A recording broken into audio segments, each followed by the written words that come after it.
Hello everyone, कैसे हैं सभी। चलिए, मैं बहुत अच्छा हूँ, होपफुली आप लोग भी बहुत अच्छे होंगे। बात करनी थी मुझे न्यूमेरिकल्स की कुछ। लास्ट टाइम मैंने आपको एक क्वेश्चन दिया था, लगाया होगा नहीं लगाया होगा, खैर मैं बताऊंगा आपको।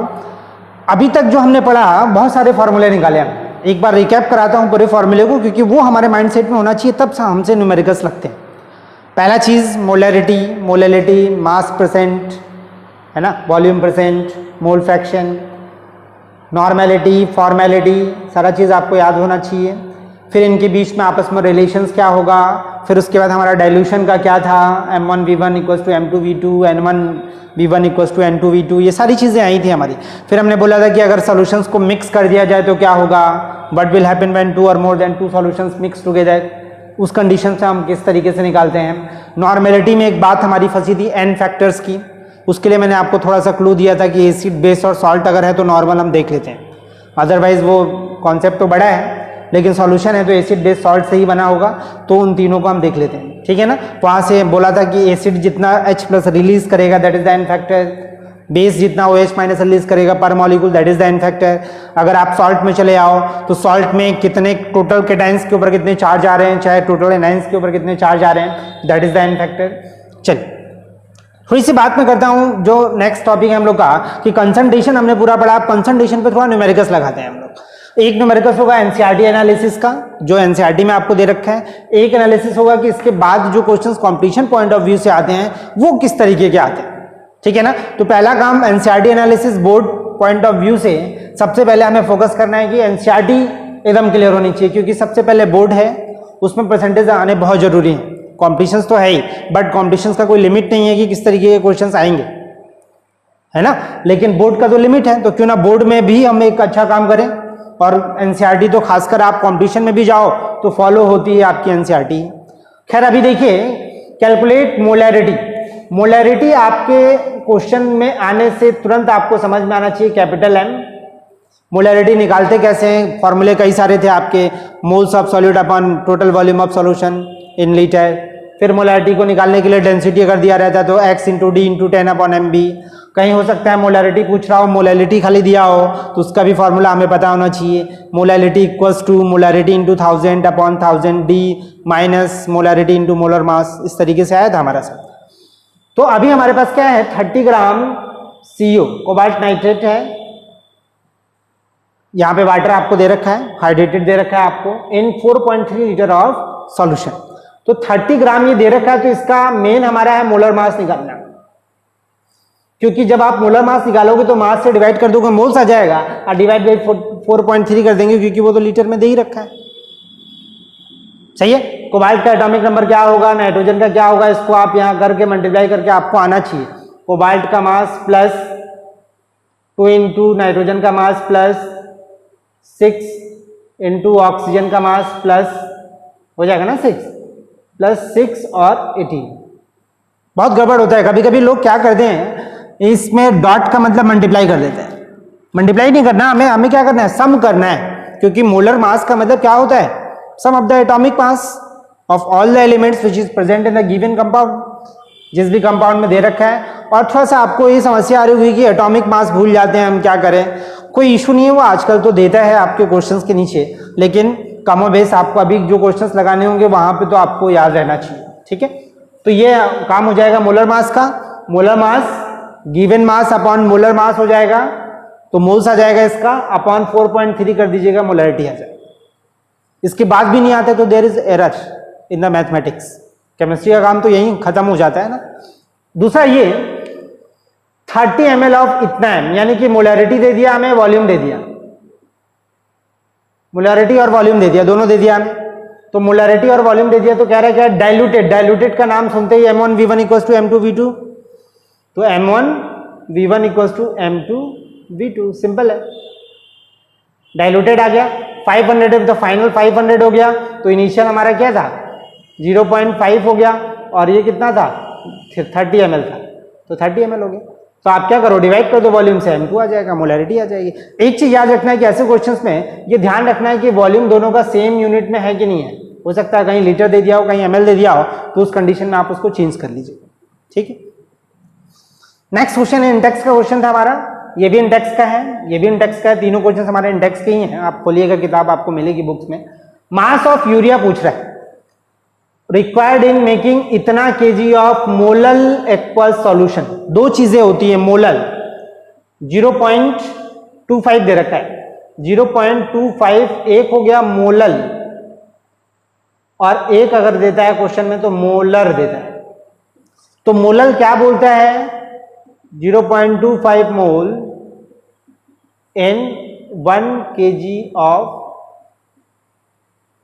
सॉल्वेंट, यही बोलते हैं कि उतना moles in 1 kg of solvent. अगर मोलर देता है तो 0.25 मोल इन 1 लीटर ऑफ सॉल्यूशन, यही दोनों का मतलब होता है। तो पहली बात तो इसको देख के ही हम समझ में आ गए कि मोलैलिटी हमारी इतनी है और मेकिंग इतना केजी, टोटल इतना केजी दे रखा है आपको। तो आपको करना क्या है, मोलैलिटी निकालनी है और मास आपको पता करना है। तो मोलैलिटी का फॉर्मूला हमारे पास क्या है, तो मोलैलिटी का फॉर्मूला हमारे पास क्या है, मोलैलिटी इक्वल्स टू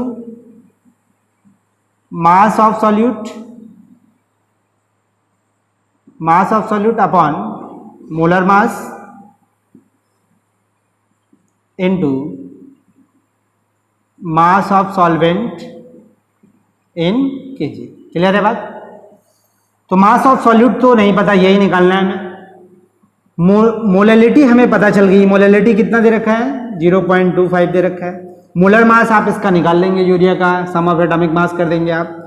फिर मास of solvent, mass of solvent क्या होगा ये नहीं पता हमें, टोटल मास दे रखा है 2.5। तो टोटल मास में से सॉल्यूट के मास को घटा दीजिए आप। तो मान लीजिए क्या हो जाएगा आपका, इस इक्वेशंस को आप लिखना चाहते हैं तो मोलैलिटी 0.25 इक्वल्स टू, अगर सॉल्यूट का मास x माना, मोलर मास उसका आ गया यूरिया का, इनटू 2500 माइनस x हो जाएगा। आ रहा है समझ में। यानी कि ये क्या है, मास ऑफ सॉल्वेंट था, यानी कि आप ऐसे कर सकते हो कि ग्राम में निकल सकता है, आपको जैसे इच्छा हो वैसे करिएगा। तो यहाँ पे क्या हुआ आपका 2500 किया मैंने, टोटल मास ले लिया ग्राम में, माइनस इसको मस्त कर दिया और माइनस पूरा किया तो क्या आ जाएगा हमारा, इंटू 1000 हो जाएगा यहाँ पे। अरे केजी में होगा ना, तो 1000 हो जाएगा हमारा। तो ये कंडीशन हो जाएगी, आपके एक्स की वैल्यू निकाल लेनी, एक्स की वैल्यू जो आएगी वही हमारा क्या हो जाएगा, मास हो जाएगा। सिंपल, सही। तो ये भी बात हो जाएगी, हमारा ये भी क्वेश्चन लग जाएगा आपका आसानी से। क्वेश्चन देखते हैं हम लोग क्या है, कैलकुलेट एम और एक्स, मतलब ये रिप्रेजेंट करते हैं हम लोग क्या, मोल फ्रैक्शन। मोलैरिटी, मोलैलिटी और मोल फ्रैक्शन आपको पता करना है। KI का, पोटेशियम आयोडाइड का डेंसिटी आपको दे रखा है, मास परसेंट भी दे रखा है। कितना आसान है फिर काम करना हमें। डेंसिटी हमें दे रखा है, मास परसेंट भी दे रखा है, तो कैपिटल M का मतलब molarity x into D into 10 था हमारा, अपॉन 100 था। याद होगा आपको फॉर्मूला, तो डायरेक्ट पुट कर देना है इसमें। जब आपको मिल गया क्या, मोलैरिटी मिल गया, तो मोलैलिटी भी निकाल लेंगे आप। Small m equals to capital M into 1000 upon 1000 d minus m b था, ये बता रखा है आपको, बस पुट करना है यहाँ पे। डेंसिटी आपको पता ही है, आपको दे रखा है यहाँ पे डेंसिटी, m आपको पता है यहाँ से, फिर m पता ही है आपको, मोलर मास आप इसका निकाल लीजिएगा, KI का जो भी होगा, तो आपका हो जाएगा क्या, ये भी हो जाएगा। मोल फ्रैक्शंस की बात कर रहे हैं, तो मोल फ्रैक्शंस निकालना है, तो मोलैलिटी निकल गया, तो मोल फ्रैक्शंस का फार्मूला आपको वहाँ भी पता है कि नहीं पता है, डायरेक्ट निकाला था हम लोगों ने। तो क्या आया था, molality equals to mole fraction of solid upon mole fraction of solvent. यहाँ पे 1000 था और यहाँ पे था मोलर मास ऑफ सॉल्वेंट। तो मोल फ्रैक्शन निकालना है सॉल्यूट का, तो आप यहाँ पे भर देंगे, तो क्या कह देंगे आप, एक मोल fraction of solute 1000 upon 1 minus कर सकते हैं इसकी जगह, और m डायरेक्ट भर के निकाल लेंगे, क्या निकल जाएगा, मोलैलिटी निकल जाएगा आसान। मोल फ्रैक्शन निकल जाएगा आपको यहाँ से, क्योंकि ये तो हमें पता है यहाँ से, सही है। तो ये इस तरीके से हम निकाल सकते हैं इसको भी। नेक्स्ट क्वेश्चन है मेरा, ये एक्सरसाइज का 2.7 है। कह रहा है क्या, परसेंटेज कंपोजिशन आपको निकालना है। परसेंटेज कंपोजिशन निकालना है, कह रहा है 300 ग्राम 25% सॉल्यूशन, यानी कि दो सॉल्यूशंस को मिला दिया है 25%, 400 ग्राम 40% सॉल्यूशन। कह रहा है जब दोनों को आपस में मिलाया गया तो आपको क्या करना है कि दोनों जब आप मिलाओगे ना, तो दोनों जब आप मिलाइएगा तो टोटल मास हो जाएगा 400 प्लस 300, इसका तो मास ऑफ सॉल्यूट क्या होगा, मास ऑफ सॉल्यूट क्या होगा, 300 का 25% कट कर दिया, 75 ग्राम हो जाएगा किसका, पहले वाले में मास ऑफ सॉल्यूट। दूसरे वाले में सिमिलरली क्या हो जाएगा, 400 इंटू 40 अपॉन, ये कट गया, 160 ग्राम हो गया इसका सॉल्यूट। तो दोनों का टोटल सॉल्यूट कितना हो गया, 75 प्लस 160, टोटल जोड़ दीजिए तो टोटल आ गया सॉल्यूट, और टोटल सॉल्यूशन कितना है, 400 प्लस 300, तो हो गया क्या 700, वो हो गया टोटल सॉल्यूशन। परसेंटेज कंपोजिशन का मतलब टोटल सॉल्यूट मतलब 75 प्लस 160 अपॉन 400 प्लस 300, हो गया। अरे भैया क्या पूछ रहा था, परसेंटेज कंपोजिशन पूछ रहा था। परसेंटेज कंपोजिशन का मतलब क्या हुआ, सॉल्यूट का परसेंट कितना है उस पूरे सॉल्यूशन में, जब दोनों को मिला दिया गया तो उस तरीके से वहां निकल जाएगा। ये क्वेश्चन आपका क्लास 11th में भी था मुझे लगता है। 15 ppm दे रखा है, तो 15 ppm दे रखा है तो आपको तो यही डायरेक्ट समझ में आ जाएंगे 15 ppm क्या बताता है आपको। तो 15 ppm आपको बताता है 15 ग्राम इन 10⁶ ग्राम। 15 ppm का मतलब यही बताता है। अब इसके क्वेश्चन कह रहा है कि क्लोरोफॉर्म आपको दे रखा है, कह रहा है इसका आपको क्या पता करिए, मास परसेंट पता कीजिए, मास परसेंट। तो मास परसेंट का मतलब उसका मास मतलब 15 ग्राम अपॉन टोटल मास 10⁻16 प्लस 15, यही होगा। अरे 15 ppm मतलब इतने में होगा, इसको सम करेंगे तभी तो, ये सॉल्वेंट है, ये सॉल्यूट है, तो ये आपका नेग्लिजिबल हो जाएगा, कोई मतलब नहीं है आपका। 10⁻6 में 15 जोड़ो तो बहुत कुछ होता नहीं है, तो इसलिए उसको हटा के हम सीधे लिख देंगे into 100, mass of that total mass into 100 आ जाएगा आपका मास परसेंट। मास परसेंटेज जब आ गया तो मोलैरिटी भी निकल जाएगी आपकी, क्योंकि देखिए भैया मोलैरिटी तो यहाँ पूछ नहीं सकता क्योंकि वॉल्यूम नहीं पता हमें, मोलैरिटी निकल सकता है आपको 15 अपॉन मोलर मास कर दीजिए, 15 into molar mass into mass of solvent upon 1000, ये केजी में आ जाएगा और ये आपका मोल्स आ जाएगा। तो moles per KG is the क्या, मोलैरिटी। दोनों क्वेश्चंस हो जाएंगे इस तरीके से। एक क्वेश्चन मेरे पास और है जो कंसंट्रेटेड से रिलेटेड, अच्छा क्वेश्चन जो मैंने आपको पिछली बार भी बताया था, ठीक है ना। चलिए अब उसकी बात करते हैं, मुझे लगता है ये साथ तो मैं बोल रहा था। क्वेश्चन जो हमारा था वो क्या था, देखिए एक्सरसाइज का ये क्वेश्चन अच्छा क्वेश्चन है मेरे हिसाब से, फंस जाता है अगर आप एक बार ना लगाएं, थोड़ा ध्यान ना दे तो। एक्सरसाइज 2.6 क्वेश्चन है आपका, कह रहा how many millimoles of 0.1 mHCl is required to react completely with 1 gram of mixture of NH। यानी कि सबसे पहले मैं क्या करता हूँ, गिवन लिखता हूँ। अब देखो कितना आसान हो जाएगा अगर आप स्टेप वाइज चलते हो। क्या दे रखा है आपको, 1 ग्राम दे रखा है किसका, Na2CO3 प्लस NaHCO3 दे रखा है, 1 ग्राम टोटल मिला के दे रखा है। अगर एक को मान लो आप 1 ग्राम तो दूसरा क्या हो जाएगा x ग्राम, तो दूसरा हो जाएगा 1 माइनस x ग्राम। सही है इतना। तो फिर कह रहा है क्या कि इसमें इसका जो सॉल्यूशन लिया गया है उसमें मिलाया जा रहा है कौन, HCl, और जो HCl मिलाया जा रहा है उसकी मोलैरिटी कितनी है, 0.1 m है। यानी कि ओवरऑल क्वेश्चन मेरा ऐसे बना, एक बीकर लिया, उस बीकर में डाल दिया NaHCO3, फिर डाल दिया Na2CO3, सही है। और इसमें क्या किया, ऊपर से HCl गिरा रहा है। तो HCl जब गिरेगा तो जाहिर सी बात है रिएक्शंस करेगा इनके साथ। HCl जब गिरेगा तो रिएक्शंस करेगा, तो HCl जो है हमारा, HCl इज गिवन 0.1 मोलैरिटी का है। आपको पता है acid and salt, when acid react with the salt क्या होता है आपका, कार्बोनेट और बाइकार्बोनेट है वैसे भी। और ये गिरा रहा है आपका, पूछ ये रहा है ओवरऑल क्वेश्चन, कहने का मतलब what amount of HCl in millimoles, in millilitres, what amount of HCl in milliliters is required to react completely with the 1 gram of mixture of NaHCO3 and Na2CO3। अगर कार्बोनेट और bicarbonate का 1 ग्राम total mixture दे रखा है आपको, कह रहा है उसमें HCl अगर आप गिराते हैं तो कितना HCl आप गिराएंगे कि वो पूरी तरीके से उससे क्या कर जाए, रिएक्शन कर जाए। यही मेरा क्वेश्चन है, ठीक है। अब क्या करते हैं हम, सबसे पहले तो ये देखते हैं कि HCl जैसे ही गिरेगा तो रिएक्शन होगा, एंड बोथ आर इक्विमोलर, ये भी ध्यान रखना है आप, दोनों इक्विमोलर हैं। इक्विमोलर मतलब दोनों का मोल्स क्या है, बराबर है। तो चलिए निकाल के देखते हैं। Moles of NaHCO3 equals two moles of Na2CO3, दोनों दे रखा है आप। गिवन मास अपन मोलर मास हो जाएगा। NaHCO3 का मोलर मास कितना होगा, 23 + 1 + 12 + 16 इंटू 3, 48, 12, 1 और ये आप जोड़ेंगे तो 84 आ रहा है। अरे 3, 4 to 6, 6 और 48, 14 हो गया आपका। तो इस तरीके से आ गया। यहाँ पे आइए आप, तो 23 इंटू 2 46 हो गया, फिर कार्बन का 12, फिर 48, 6, 106 आ गया। इसका मोलर मास 106, इसका मोलर मास 84। तो इसका मोल्स कितना हो जाएगा, इसका मास कितना है, NaHCO3 का मास 1/x 1 - x है, 1 - x अपॉन 84 हो गया। उसका क्या है आपका, x अपॉन 106 हो गया। दोनों इक्विमोलर हो गए। इक्विमोलर का मतलब दोनों का मोल्स क्या है, बराबर है। अब यहां से आप क्या करो, x की वैल्यू पता कर लो क्या होगा। अब इतना तो आना चाहिए आपको, तो x की वैल्यू हम पता कर लेंगे। x की वैल्यू जब पता चल गई हमें, तो हमें एग्जैक्ट मास पता चल गया किस चीज का, Na2CO3 कितना ग्राम है और ये कितना ग्राम है।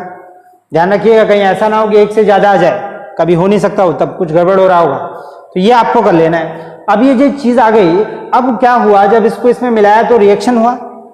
अब रिएक्शन हुआ तो आप क्या करो, एक सिंपल तरीका है, HCl मिला रहे हैं आप, तो पहले देख लो आप NaHCO3 के साथ रिएक्शन करेगा, फिर आप देख लो Na2CO3 के साथ रिएक्शन करेगा, तो दो अलग अलग इक्वेशंस हमारे यहां बन जाएंगे। तो दो अलग अलग इक्वेशंस में यहां पे बना देता हूं। क्या हो जाएगा, Na2CO3 प्लस HCl रिएक्शंस करके क्या बनाएगा हमारा, NaCl plus CO2 plus H2। Clear है बात यहां तक। जब HCl इसमें गया तो उसने इसके साथ रिएक्शन किया तो इक्वेशन बना। इक्वेशन हमारा ये है, इस चीज को बैलेंस करना है तो 2 लगा दिया, बैलेंस हो गया। देख लीजिएगा, हाइड्रोजन 2 हो गया हमारा, 2 क्लोरीन भी हो गया हमारी, सोडियम 2 सोडियम, ठीक है, तो फिर बैलेंस हो गया हमारा। अब ये बैलेंस इक्वेशन आपको क्या बताता है, यहां पे थोड़ा सा हमें ध्यान देना है, स्टाइकियोमेट्री थोड़ा ध्यान देना है। क्या बताता है, 1 मोल अगर ये है तो 2 मोल ये है। 1 mole of Na2CO3 required 2 moles of HCl, सही है। तो Na2CO3 तो HCl आपको पता चल गया, तो ये कितना मोल्स दे रखा है ये देख लो आप, उसका डबल मोल्स चाहिए HCl रिएक्शन करने के लिए यहां पे। यानी कि केस फर्स्ट में हमने क्या बोला, HCl रिक्वायर्ड इक्वल्स टू क्या हो जाएगा, 2 इंटू मोल्स ऑफ Na2CO3, सही है। दूसरा इक्वेशंस बना, जब ये HCl इसमें पड़ा तो भाई इससे भी रिएक्शन करेगा, उससे भी रिएक्शन करेगा, तो NaHCO3 प्लस HCl रिएक्शन किया इसके साथ, तो रिएक्शन किया तो क्या हुआ आपका, NaCl plus CO2 plus H2। दोनों केस में यही होता है, कार्बन डाइऑक्साइड आपकी बाहर निकलती है। बैलेंस करिए तो बैलेंस होगा ये आपका, ऑलरेडी बैलेंस है। तो आप देखो 1 मोल ये है तो 1 ही मोल ये है। स्टोइकियोमेट्री आपको बता रही है कि 1 मोल अगर ये है तो 1 ही मोल ये है, यानी कि 1 मोल अगर कार्बन बाइकार्बोनेट दे रखा है तो उसको टोटल रिएक्शन करने के लिए 1 मोल HCl चाहिए। यहां पे बाइकार्बोनेट जो दे रखा था, जितना भी दे रखा था उसका डबल मोल्स HCl चाहिए था। ये आपको बैलेंस इक्वेशन बताता है, that is called the stoichiometry. आपको आ रहा होगा समझ में, क्लास 11 पढ़ी है आपने, सही है इतना। तो यहां पे HCl रिक्वायर्ड कितना होगा, मोल्स ऑफ NaHCO3, सही है ना। जितना मोल्स NaHCO3 का होगा उतना ही HCl यहां रिक्वायर्ड होगा, क्योंकि दोनों क्या है, एक एक है आपका। गेटिंग माय पॉइंट और नॉट। स्टोइकियोमेट्री आपको बताती है कि ये आगे अगर मान लीजिए 5 होता और यहां पे 2 है, तो 5 मोल अगर ये है तो 2 मोल HCl चाहिए होता है। इसका मतलब यही होता है। यहां पे अभी 1 है और यहां 2 है, it indicates that for the complete reaction between the HCl and Na2CO3, there is requirement of 2 moles of HCl for 1 moles of Na2CO3. Similarly, in this case, there is 1 and 1. Means 1 mole of this required 1 mole of this to get completely reacted and change into the product. Overall कहने का मतलब यही है. तो total HCl कितना required हुआ? Total HCl required कितना हो गया? मोल्स ऑफ NaHCO3 हुआ प्लस 2 into ये हुआ मोल्स ऑफ Na2CO3. तो टोटल HCl हमें मिल गया. अब चूंकि क्या है, हमें इसका मोल्स आप निकाल लो यहाँ पे. जब x की वैल्यू वहीं भर निकल जाएगी तो x की वैल्यू यहाँ पुट करके यहाँ से मोल्स पता चल जाएगा कि इसका कितना मोल्स है और इसका कितना मोल्स है. तो मान लिया मैंने टोटल मोल्स रिक्वायर्ड हमारा हो गया y. मान के चलो y मोल्स रिक्वायर्ड होगा. ये आप कैलकुलेट करके निकालिएगा, आपका काम है. सब हम ही कर देंगे तो फिर फायदा क्या. सही है. तो y मोल्स टोटल रिक्वायर्ड हो गया किस चीज का? HCl का. अब चूंकि दे क्या रखा है आपको? HCl इतना मोलरिटी का दे रखा है. तो आपको गिवन है, गिवन 0.1 m मोलरिटी इतनी दे रखी है. इसका मतलब 1 लीटर में 0.1 मोल है. तो 0.1 मोल HCl इक्वल्स टू 1 लीटर है, कह सकते हैं आप. तो 1 मोल HCl कितने लीटर में होगा? तो 1/0.1 में होगा. तो y मोल HCl की जरूरत है. y मोल HCl कितने में होगा? तो 1/0.1 इंटू y कर देंगे और ये लीटर में आ जाएगा. मिलीलीटर्स में निकालना है आपको तो 1000 मल्टीप्लाई कर दीजिएगा. क्या करना है, ये हमारा आंसर हो जाएगा. समझ में आई बात क्या हुआ इस क्वेश्चन में? अच्छा क्वेश्चन है आपका एनसीईआरटी का, मुझे लगता है जहां तक. बाकी तो आसान, सही है ना. तो ये ओवरऑल आपको समझना है. मैंने क्या किया कि HCl को जो गिराया तो अलग अलग देख लिया कि इसको इससे रिएक्शन करने के लिए कितना चाहिए, इसको इससे रिएक्शन करने के लिए कितना चाहिए. दोनों को जोड़ दिया तो हमें पता चल गया टोटल HCl कितना चाहिए, कितना मोल्स टोटल HCl चाहिए. बात तो हमें ये निकल गया. अब बाकी इंफॉर्मेशन हमारे पास दे ही रखी थी, जो दे रखी थी तो वहां से हमने इस तरीके से कर लिया कैलकुलेटर. आप करके देखिएगा आंसर क्या आता है आपका, आता है कि नहीं आता है. ठीक है ना. तो ये मेरी बात होगी किस चीज की? कंसंट्रेशन पे न्यूमेरिकल्स किस चीज के? NCERT analysis. अब मैं थोड़ी क्वेश्चंस की बात करूंगा जो अभी हाल फिलहाल क्वेश्चंस आए हैं कंपटीशन में. चाहे किस चीज का? एनसीईआरटी एनालिसिस, यानी कि टर्म्स कंसंट्रेशन से कितने क्वेश्चंस हमारे बन रहे हैं. अब मुझे थोड़ी सी बात करनी है कि आगे जो चीज़ हमने पढ़ी थी, जो मैंने बोला था कि आपका क्या होगा, सॉल्यूशंस को मिक्सअप करेंगे तो एट दैट वेरी कंडीशंस क्या क्या चीज़ें आएंगी सामने निकल के. प्रेसिपिटेशन होगा, रिएक्शन होगा, डिसोसिएशन होगा, कई सारी बातें आई थी. उसी पे थोड़ा देखते तो थोड़ा और चीज़ें हमें समझ में आएंगी. देखिए क्या है, कह रहा है डेंसिटी ऑफ 3m. यहाँ पे होगा सोडियम थायोसल्फेट. सोडियम थायोसल्फेट है आपका. अब आपका क्या है, सॉल्यूशन डेंसिटी दे रखा है 1.25 ग्राम पर ml. Calculate percentage by mass, यानी कि इसका परसेंटेज बाय मास निकालना है हमें. एंड मोलैलिटीज ऑफ सोडियम आयन और थायोसल्फेट आयंस, मोलैलिटीज निकालनी है दोनों की अलग अलग. अब देखिए क्या है, सबसे पहले गिवन अगर मैं लिखता हूँ ना तो वहाँ से बहुत सारी चीज़ें मुझे समझ में आने लगती हैं. जैसे 3m दे रखा है तो 3m Na2S2O3 अगर दे रखा है मेरे को, तो यहाँ से मुझे क्या समझ में आता है, 3 मोल Na2S2O3 in 1 litre of solution. Molarity ये बताती है, यानी कि 3 मोल्स है ये. और जब ये 3 मोल्स है तो मैं आपको बताऊं सोडियम आयन जो होगा उसका कितना मोल्स हो जाएगा, 3 × 2 यानी कि 6 मोल हो जाएगा. पता होना चाहिए. अगर मैं इसको ढक लूं तो ये जो बचा ना, ये बताता है कि इसके 1 मोल में 2 मोल्स आपका सोडियम आयन है और 1 ही मोल में 1 मोल्स आपका थायोसल्फेट आयन है. ठीक है. तो अब यहाँ के 3 दे रखा है तो 3 × 2 हो जाएगा यानी कि 6 मोल हो जाएगा. अब वहीं पे थायोसल्फेट कितना होगा, H2O3 2-, ये जो होगा दैट विल बी क्या, 3 मोल्स होगा. इतना तो मुझे समझ में आ जाता है. किस चीज से? बस ये जो 3m दे रखा है ना, उसी चीज से मुझे ये समझ में आ जाती है. क्योंकि देखिए न्यूमेरिकल्स लगाने का मतलब क्या होता है कि क्वेश्चंस को देखते ही आपको समझ में आना चाहिए कि क्वेश्चन हमें क्या कह रहा है. और सारे टर्म्स जो दे रखे हैं उन सभी टर्म्स का क्या मतलब है। अगर ये क्लियर हो जाता है तो फिर क्वेश्चन बहुत आसान लगता है। देखो आप खुद समझो इस बात को कि जैसे मान लीजिए मुझे दे रखा था 3m सोल्यूशन, 3m दिया तो 3m Na2S2O3 का मतलब 3 मोल्स इन 1 लीटर हो गया। भाई मोलारिटी आपको यही बताती है। और जब ये 3 मोल हो गया तो 1 मोल में इसका 2 मोल्स आयंस होता है सोडियम का, तो जब आप 3 मोल्स लेंगे तो 6 मोल हो जाएगा। सिमिलरली ये क्या होता है, 1 मोल में 1 मोल होता है तो 3 मोल्स आपने लिया तो 3 मोल हो जाएगा। इतनी चीजें मुझे यहीं आ गई समझ में, बस एक वर्ड लिखने के वजह से। आगे क्या रखा है, इसका डेंसिटी दे रखा है सॉल्यूशन का, तो डेंसिटी सॉल्यूशंस का दे रखा है तो डेंसिटी से हम पूरा क्या निकाल लेंगे, मास निकाल लेंगे पूरे सॉल्यूशन का। इसमें भी मुझे लगता है कोई परेशानी नहीं होनी चाहिए। जैसे density equals to mass upon volume होता है तो क्या हो जाएगा, mass of solution equals to density into volume हो जाएगा। डेंसिटी कितनी है हमारी 1.25 इंटू दे रखा है आपको वॉल्यूम 1 लीटर मतलब 1000, यानी कि 1250 क्या आ गया, ग्राम आ गया पूरा मास। अब ये टोटल मास हो गया और इसका कितना मास होगा, तो इसका अगर मैं मास करूं तो mass equals to mole into molar mass होता है, ये पता है ना। मोल्स होता है, क्या होता है, मास अपॉन मोलर मास होता है मोल्स। तो जब मास इसका निकालना है तो मोल्स इसका 3 है, मोलर मास इसका व्हाटएवर जो भी होगा आप इसको जोड़ के यहाँ पे मोलर मास से मल्टीप्लाई करेंगे तो ये निकल के आ जाएगा मास ऑफ सॉल्यूट। क्लियर है बात।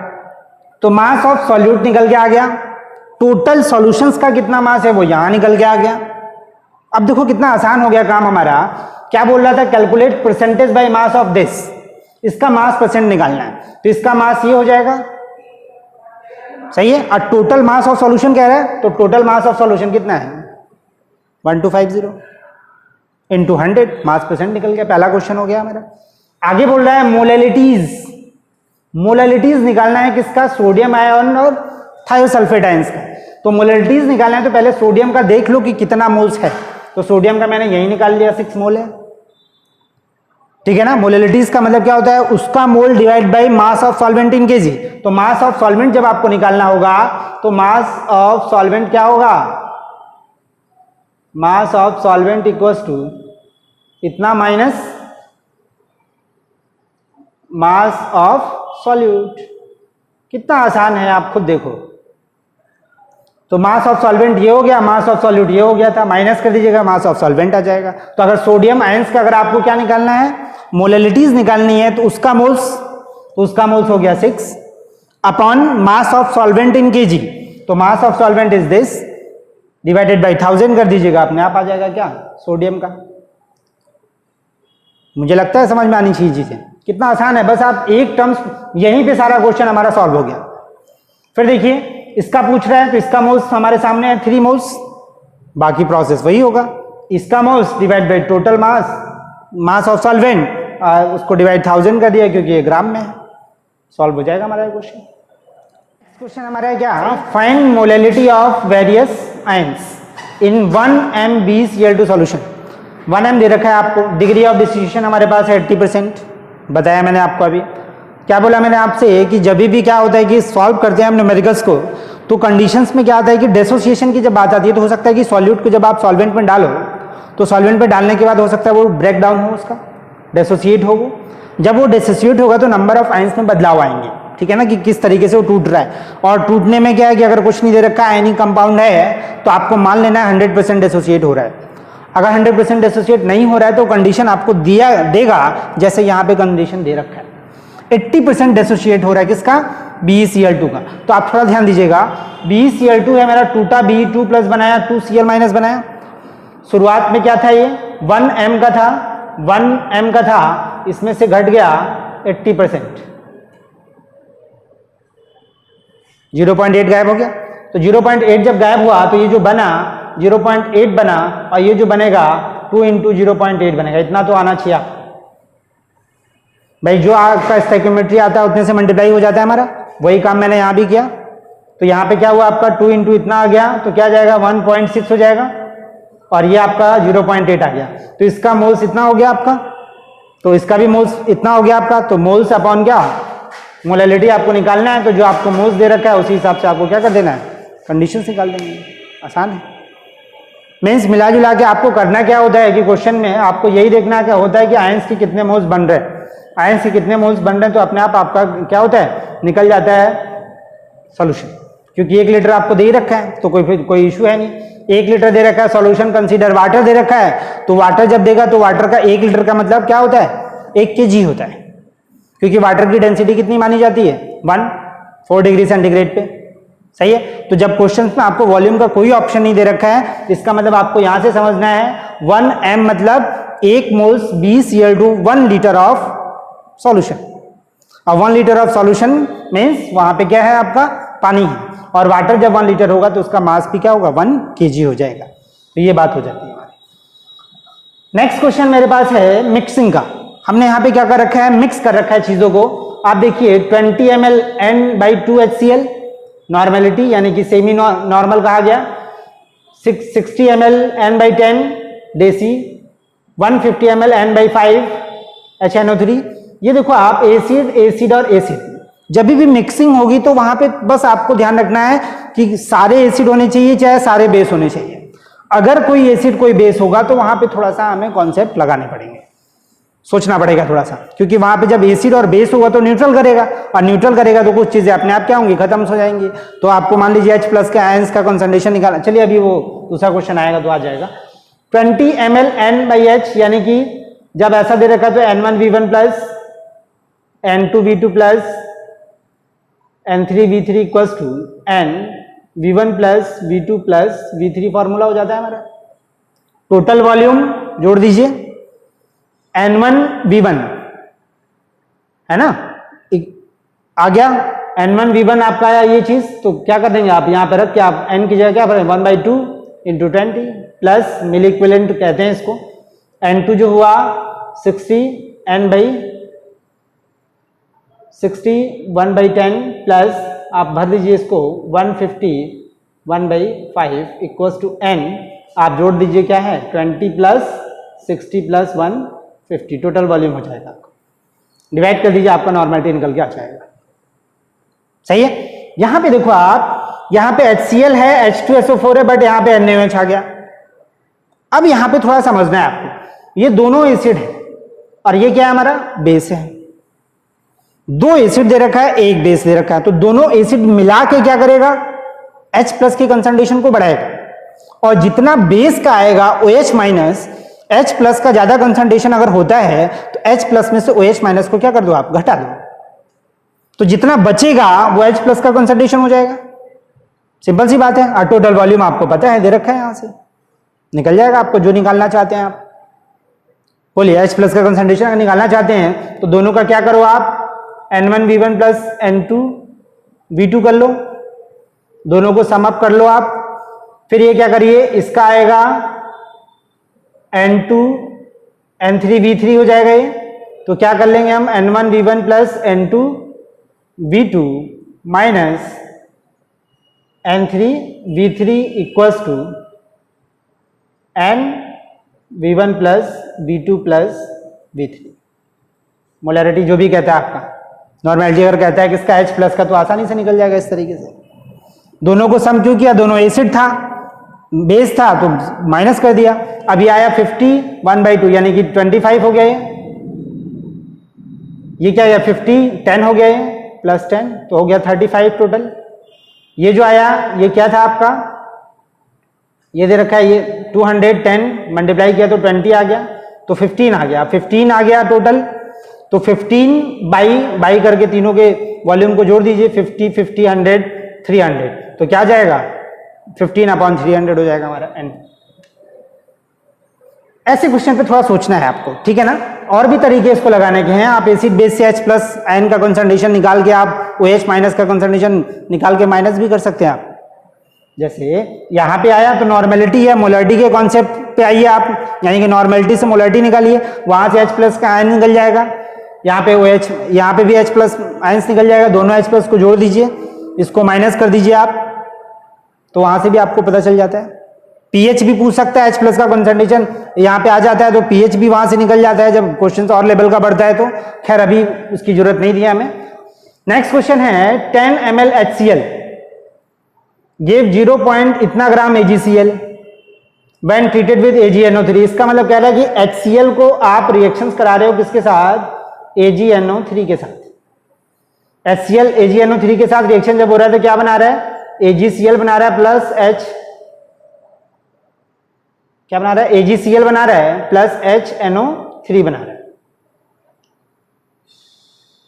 सही है, तो ये हमारा रिएक्शन हो गया। क्या क्या कह रहा है आपका, 10 ml ऑफ HCl का 10 ml ले रखा है हमने।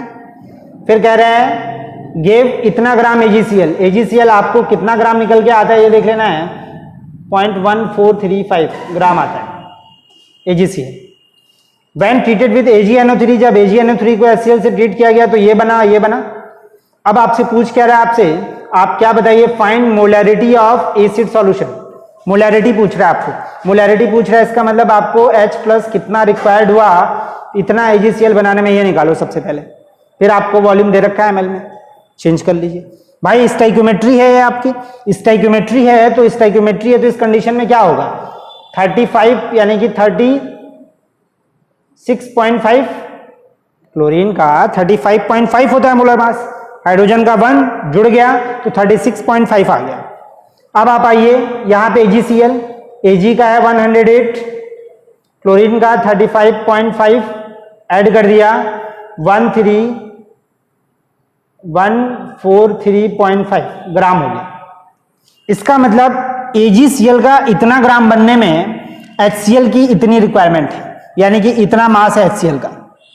बात समझिए मेरी, तो जब इतने ग्राम बनने में इतनी जरूरत पड़ी तो 1 ग्राम बनने में कितनी जरूरत पड़ेगी, तो इतना अपॉन ये हो जाएगा। तो ये कितना दे रखा है आपको क्वेश्चन में, इतना दे रखा है, तो इतने ग्राम AgCl बनाने के लिए HCl की कितनी रिक्वायरमेंट पड़ेगी ये निकालना है आपको। तो जब HCl की रिक्वायरमेंट आ जाएगी आपको कि कितना HCl लगा AgNO3 को बनाने में उतना, तो HCl हमारे पास आ गया। तो HCl जो भी मास आएगा उसको आप उसके मोलर मास से डिवाइड कर दो। अब मोलर मास से डिवाइड करने के बाद क्या करिए, मोल्स आ गया उसका, और वॉल्यूम हमारा 10 ml दे रखा है, तो वहां से हमारा लीटर में बदल जाएगा। मोलैरिटी कहता तो मोलैरिटी निकल जाएगी उसकी। आया कुछ समझ, नहीं समझ में आया, फिर से सुनिए। क्वेश्चन क्या कह रहा है, कह रहा है HCl और AgNO3 से रिएक्शन हुआ। HCl AgNO3 से रिएक्शन किया तो प्रोडक्ट बनाया हमारा, प्रोडक्ट जो भी बना उसमें बना AgCl। प्रोडक्ट का एक दे रखा है मास आपको, AgCl कितना बना। तो आप क्या करते हो, किसी भी रिएक्शंस को जब आप बैलेंस करते हो तो स्टाइक्योमेट्री आपने पढ़ी है कि जब हम क्या करते हैं रिएक्शंस को बैलेंस कर दिए तो स्टाइक्योमेट्री हमें बताएगी कि कौन कितना रिएक्ट किया तो कौन कितना बना। बार बार बोल रहा हूं, पीछे भी बताया मैंने कि अगर स्टाइक्योमेट्री आपको ध्यान देनी है तो you will have to balance the equation firstly. आपको इक्वेशन को पहले क्या करना होगा, बैलेंस करना होगा। सही है ना, तो यही चीज यहां पे निकल के आई।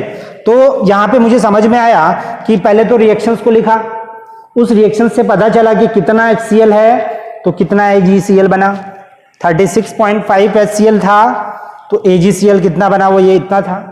तो अगर इतना AgCl बना तो इतने की जरूरत थी, तो 1 ग्राम AgCl के लिए कितने HCl की जरूरत पड़ेगी, तो इतने ग्राम AgCl बनाने के लिए कितने HCl की जरूरत पड़ेगी।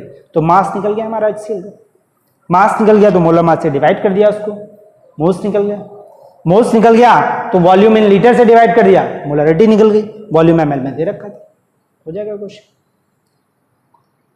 सही है ना, तो इस तरीके से हमारे कुछ क्वेश्चंस हैं ये हमारे, है ना। तो ये हमारा कंसंट्रेशन पे अच्छे अच्छे क्वेश्चंस हो गए, और भी बहुत सारी क्वेश्चंस आपको शीट में मिलेंगे, आप लगाते रहिए उसको, फिर पूछते रहिए जो भी हो। ठीक है, थैंक्स फॉर वॉचिंग।